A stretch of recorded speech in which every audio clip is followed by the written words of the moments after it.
Mapagpalang araw ng Biyernes sa inyong lahat mga bebs, Monggo Day.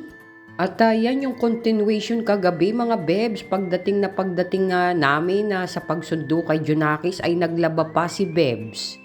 Para naman may gamiting uniforme yung anak ko kinabukasan. Alauna ng madaling araw na yan mga bebs ay nagsasampay pa rin ako. Bigla na lang nawala ang antok ko nung kami ay bumabiyahe pa uwi ay inaantok na ako, pero yung nalaman ko may gagawin pa ako ay mulagat na mulagat pa rin ang mata ko.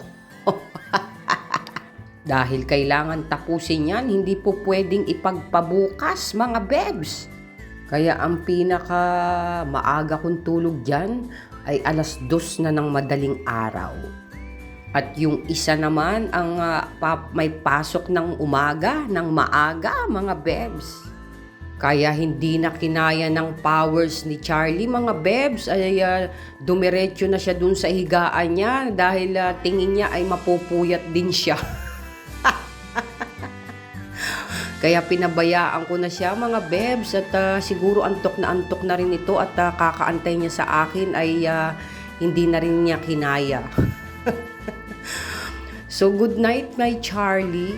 Dahil hindi matutulog si Charlie mga bebs hanggat hindi ako umaakyat sa taas. Pero ito, talagang hindi na niya kinaya kaya ayan, natulog na siyang mag-isa. Pero yung sinabi ko kay Charlie na good night at bigla siyang tumingin sa akin at tinignan niya akong paakyat pataas. Ganyan ako kamahal ni Charlie mga bebs. Good night, Charlie. At syempre, kailangan nating magluto ngayong maaga at maaga rin ang pasok ni Junakis. So, yan ang menu ko ng puyat. Ang gyoza. Yan ang mga madaling lutuin. Kaya yan ang menu ng mga puyat, mga bebs.